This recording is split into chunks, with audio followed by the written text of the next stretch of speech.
And in the other corner, second of his name, it is Future.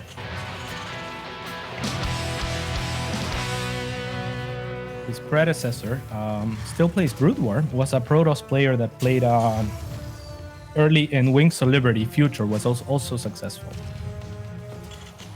From which region? America. Okay. I actually don't really remember him. He was good? Yeah, he was good. I mean, he wasn't amazing, but he was good, you know? Like, he, I think, still plays Brood War at a pretty competitive level. I mean, he went to all the MLGs, but, you know, like kind of like a little bit under me, which is, you know, good but not great. Okay. We'll keep it at that. Yeah. Like he would cause me troubles, you know?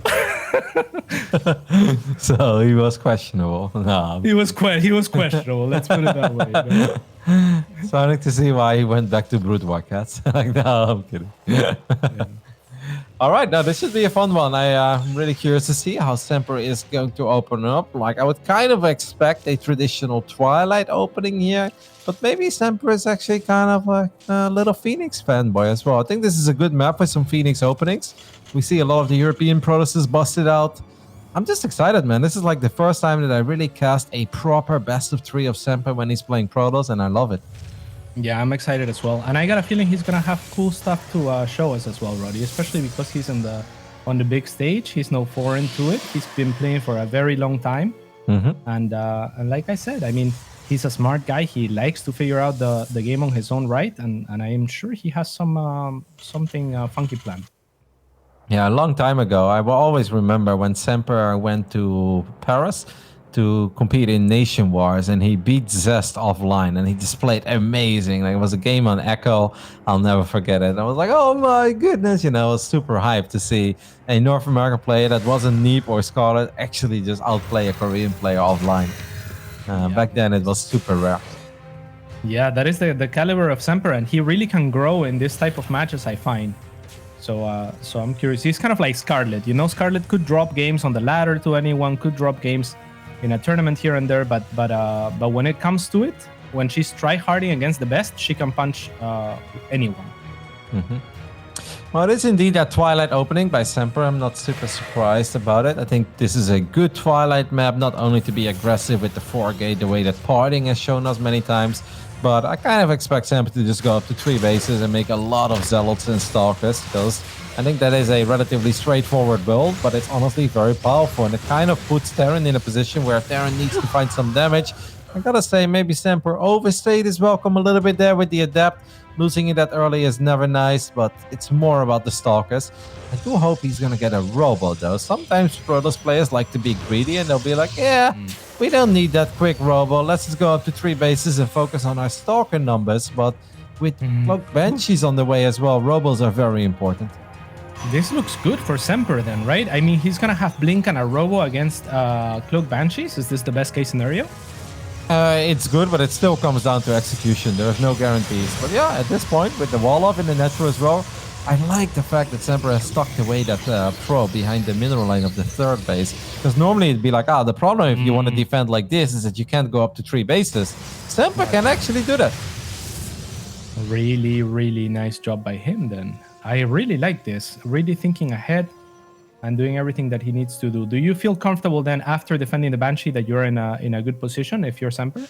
Yeah, if you lose 0 probes or you lose 1 or 2 probes, then yes, because you know that Stim is going to be a little bit later. This is a big moment. Can that Nexus go up? It can. But I'm actually a bit worried that the DPS of 4 Hellions and a Reaper, that should be somewhat decent, but it's not going to be big enough. So instead, Future is going to start working on this Pylon.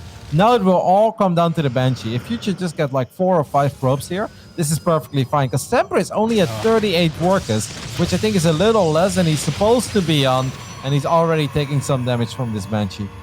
Yeah, the Observer will pop. That's enough to kill the Banshee, though. That's fantastic. Nice blink. Or did he even need the blink? I'm not sure that he did, but secures it either way.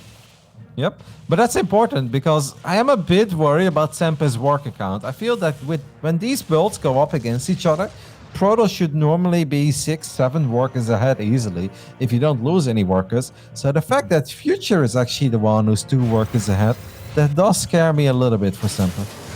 Yeah, why is Future doing this, hiding the Hellions here for a run by, I guess, instead of attacking the Nexus? I feel like that Nexus could have been cancelled, no?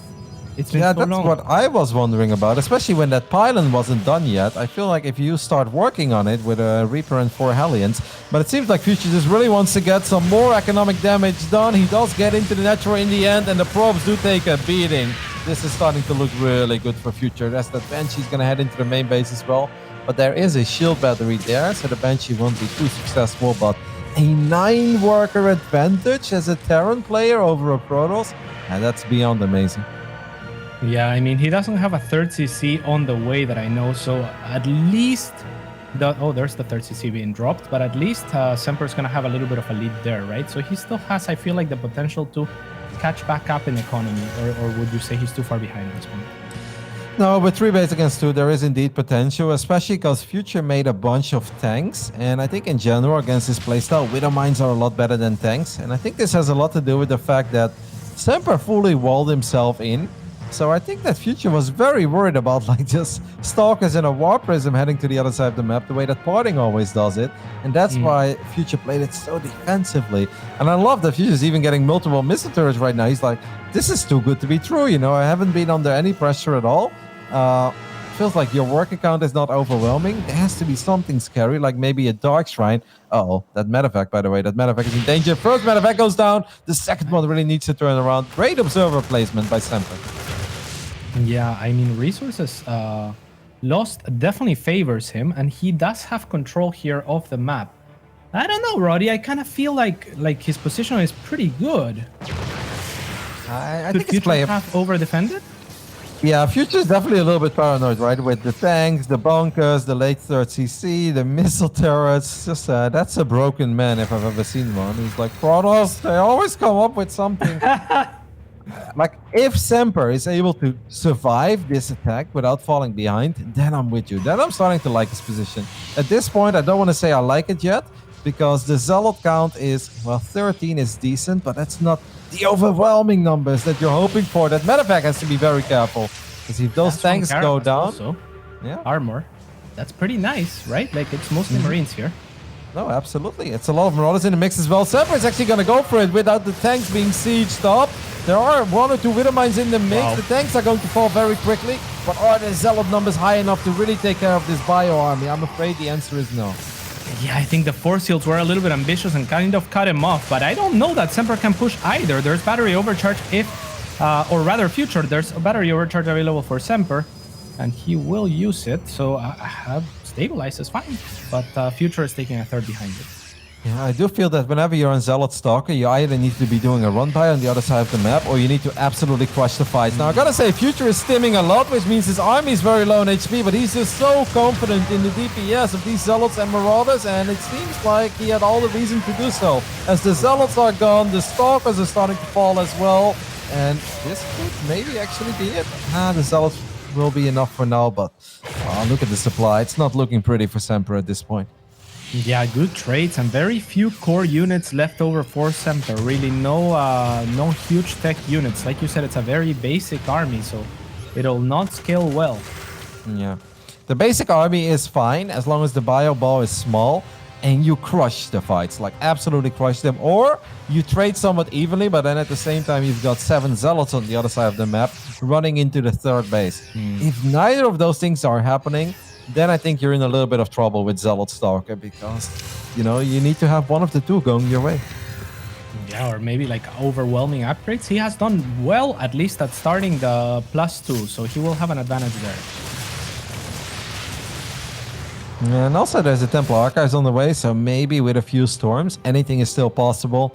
But at this point, like, the work account should be the other way around. Like, the Protoss is supposed to be the one that's up 9 workers, and then this is like somewhat of a decent game, right? Protoss going up to 4 bases before Terran. But like, yeah, I can see where this is going, but Semper at this point really feels kind of broke. So he just needs an amazing fight, and it's probably gonna have to do with High Templars and a War Prism. That's kind of the only way. All right, Ghosts, like you pointed out, are on the way. So we'll see if those storms are good enough. What else can Semper do? Is he just looking to be on the defensive setup? He's not even mining gas at his third. Do you agree with that? Yeah, I think that's okay because he just didn't have the work account. I like the Zealots. He's splitting off right now in the bottom right side, going for that run by. Future is an amazing player, but he does panic sometimes if Zealots show up in a moment where he doesn't expect them. I mean, there's no way to really spin this. Like, Semper is in trouble, but maybe with Great Storms and at the same time the Zealots getting some work done on the other side of the map, there is a little bit of hope. Perhaps there is.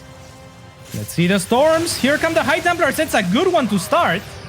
That's a really good one. We need a few more though, but that's an excellent way to start. Unfortunately, one Immortal does get tagged by concussive shells, and he's gonna go down. Super Battery is active, but not even the Super Battery is really saving the day. I gotta say, the Storms were damn good. Do we have enough additional units though to really take care of the rest of this Terran army? I'm not sure. They did overstim just now, but those Mines and Liberators are doing a fantastic job of zoning, and this base is all but dead. He, Semper, that is, does a good job of evacuating his probes. Maybe he can get him later, but a lot of the Stalkers are gonna fall. The Liberators are under threat. Does he have enough here, Semper, to push this out? Well, maybe he will clean it up in the end because the army is so overstimmed, but I think Future already got what he was looking for. He picked off the fort base, and that was just the initial army. The reinforcements are coming in for a Terran player at this point. The Zealots are going to try to save the day one more time, and with +2 armor, they do all right. But like I said before, these fights, you don't need to be sort of trading and like maybe even up the mines fire again as well to make things even worse. And I really think this is it for game 1. Yeah, it's gotta be. Another battery overcharge. Could it be enough? Well, it'll hold. It'll hold, Roddy. What do you have to say on this? I gotta say that these... Oh my god, these Zealots are surviving so long. Yeah, it's quite something. But eventually battery overcharge will run out. And I think with that, the units of Semper will run out as well. GG gets called. Future takes a pretty convincing 1-0 lead in this best of 2. Very, very well done. I mean, Semper did good. Semper did good. I think he can definitely make something happen, some magic happen in this next game. Yeah, I think the main reason or the main point why Semper really lost it is between that 4-minute and 30-second and 6-minute mark. It just felt that he kind of stopped building probes. They were both scared of each other. I feel that Semper was really worried about what Future was going to throw at him. And then Future was really paranoid by the full wall off. He's like, oh my goodness, my Hellions can't come in. This must mean that Stalkers are about to blink into my main base or something. And that's why the tanks were set up the way they were. And we even then saw missile turrets afterwards because Future's like, is it DTs? Like, is something really crazy happening? But yeah, Semper just needed a better economy. That's really it. Because the rest obviously looked all right. And he was controlling his army pretty good as well in the fights. It's just he was not rich enough. You cannot be down in workers against a Terran player. Yeah, how do you feel like the force fields in that fight were a factor? I feel like they sectioned his Zealots off mostly. It looked for a second like he might have had enough otherwise. Yeah, I don't think they helped that much, but I just don't see with the army that Semper was working with in that phase in the game how that's ever going to be an absolutely amazing fight, unless there is a Zealot flank. But if the Zealots are coming in from one angle, yeah, you're going to get the tanks. But the Marines are actually okay with that because that means that the tank is actually somewhat tanky, you know. It's not really living up to its name, but Zealots take a little while to chew through a tank, and that allows the bio units to just wail away at those Zealots, and then your Zealot numbers dwindle so quick that you have to disengage. And if you're playing a low-tech style with Protoss and you're disengaging, you're in trouble. You can only ever justify that if you also have 7 Zealots on the other side of the map going to town on an SCV line. Then it's okay, you know, if the fights are even. But if there's no run-bys or harassment happening, you need to crush and dominate the fights or you're in trouble. Makes sense. The next map now is going to be Pillars of Gold. Do you have any thoughts on the matchup in this map? I actually think that this map plays out somewhat similar to Eternal Empire. Of course, it's a bit different, right? Because there's a ramp going into the natural and that kind of stuff. But I feel that if you want to play Twilight, low gas with a lot of Zealots and Stalkers on Eternal, you can absolutely justify doing it on Pillars of Gold as well. This map is all right for it. Alrighty, we'll see if we see more of that. Or something a little bit spicier, like I would like to see from Semper, quite honestly. I feel like he has some secret here that he's going to show us. He has to. I hope so. Otherwise, Future. I mean, Future is looking powerful, man. Yep. Now, that was just a really clean game by Future. He was patient. He analyzed the situation well. And I think he read the game well. Even if he was a bit confused about what was actually happening, he played it safe. and was never truly in any trouble. So just very well done by him. I would love to just see some more Zealot run-bys out of Semper, because Future is a hyper-aggressive Terran player, which means that there is often very little at home. And that's why I think Future hates Prisms and Zealot run-bys so much, because if you have like 1 Marine standing at home and 3 Zealots show up, even 3 Zealots are an absolute nightmare to deal with. So I feel like that's the key to victory for Semper. Yeah, I completely agree. Having played against Future a lot myself, he is that type of player, kind of similar to Massa in that sense. And I think that is the way to defeat them, is to outdo them. It's just so difficult to outdo them and have stuff to match. Spawning in the top or in the bottom left-hand side of the map, it is Semper.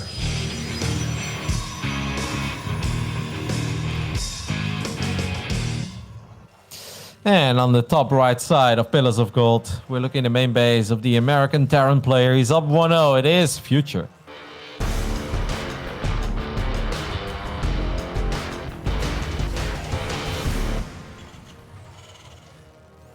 With Neeb kind of flaky at the throne, let's say.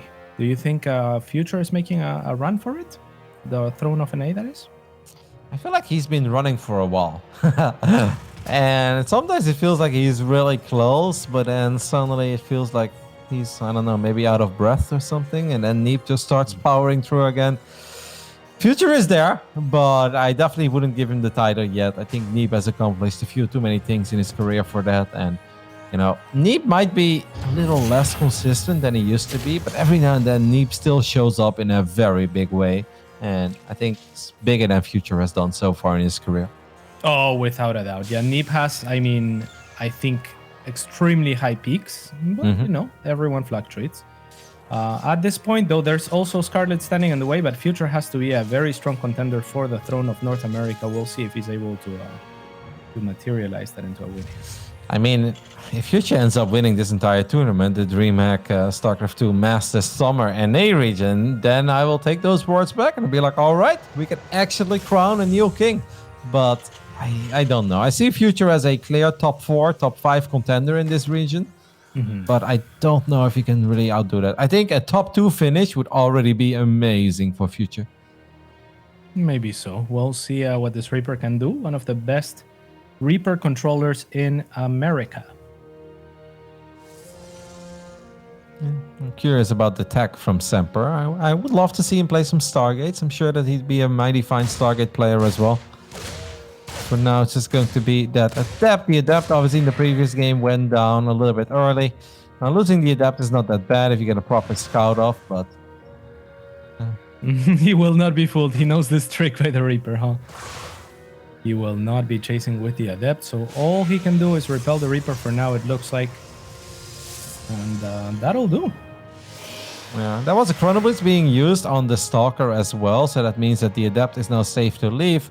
And now it's the duty of the Stalker to make sure that this Reaper doesn't get any kills. First probe is a bit low on HP. Semper, can he save it? The answer is no, but he will pick off the Reaper. I think in general, losing 1 probe against the Reaper is alright, especially because Future did not actually get deep enough into the main base of Semper to spot the Twilight. Now, he may be expecting it, but these are still things you really want to confirm as a Terran player. Definitely. Otherwise, you really have to be wary and continue to try to scout and look for what it is instead. Helion being hidden here. He wants the Adept to commit. But I guess he saw 2 extra Marines and didn't want to anyway. Will get caught. Yep. Now, if you avoid the Marines, the Adept actually does a lot of damage against the Hellion. Can the Adept get 1 more shot off? The answer is no. So Future gets another little victory early on. Actually opening up with the Raven here in game 2. I don't know if that's because he's worried about DTs or just because he loves the Raven. I know in TVT he definitely does, but everyone does. So I'm not sure. What does the Raven all do in this matchup? Are you anticipating that maybe he's looking for Colossi or... Yeah, I think Ravens are super good against the quick Colossus openings because that first interference matrix can be a nightmare to deal with because obviously if you go Colossus, you don't have high Templars that early. And then also auto turret harass can be super annoying. Like if you drop 2 auto turrets in the main base and that's when you move out with your main army, you often can make it to the other side of the map quite uncontested. And that's obviously a big victory already for a Terran player. Yeah, defensively, I suppose it could help against War Prisms as well, but Is Blink then one of the better openers for Semper to stack up against the Raven opener? Absolutely. Yeah, I think that's kind of what you're okay with. Now, obviously, the Raven in the main push, the first big push, is also still scary because of the Seeker missile, right? Or the anti-armor missile, I should say. But it's actually going to be a much quicker Robo Bay in game 2. And that scares me a little bit, because Blink Zealots, I think, are all right against Raven. But the one Colossus, by the time that the future push arrives, that's scary. Now, if you can get lucky and snipe the Raven, then suddenly, obviously, the Colossus is going to be super good. But I'd be a little bit worried. Careful with the Observer, Semper. Okay, good. Yeah, that was on future, actually, to be paying attention, and he wasn't. So the Observer will get out seeing and spotting the Raven, which means now he has a choice to make. What, do you still go for Colossus, or is Disruptor any less bad against the Raven? No, I think you still want to go Colossus. It's just that you know you've got your work cut out for yourself. And you need to maybe bait out the first interference matrix very early, so you can run away from the fight, and then you can engage again. And then the Colossus can actually participate. I think opening up Disrupt this straight up, it makes your main army as a Protoss very weak. You've got no staying power in the fight at all. So, like, it's possible if you want to be crazy, and if you land a big shot, obviously it's awesome, but it's not very reliable. Makes sense. This Observer wants to observe, but people will have something to say. Charge being researched as well. I don't know. I like Semper's position. It all comes down to how much time is he going to be able to buy with these Stalkers, and can he avoid that disastrous fight we've seen so many times. Now, Future is actually picking up 2 medevacs and leaving. So instead of making the traditional march across the map, he's just going to drop his units outside of the third base of Semper. And that's actually a really cool play. And the Raven will also allow Future to have the confirmation that he hasn't been scouted by any observers yet. This is honestly a very cool move. The probe does scout it, but does Semper have enough units at home to deal with this? I mean, this Warping is going to die right away. He's going to have to recall his army, but now the Colossus can get taken out. Here's the Raven, but chooses not to interference matrix. Yeah, the 3 other turrets are pretty powerful and tanky as well, though. So this is already a really good move for Future. 7 probes have gone down. Maybe there was potential for more, but now the Stalkers have been recalled home as well. And that means the rest of the army of Future can make their way to the other side of the map. Semper is fighting out kind of in the open and really doesn't have that many units. This Colossus is all that he really has, but the Marauders are out for blood. And I'm actually afraid that this is going to be it. A really good double draw by Future. If only that battery was finished. GG will be called.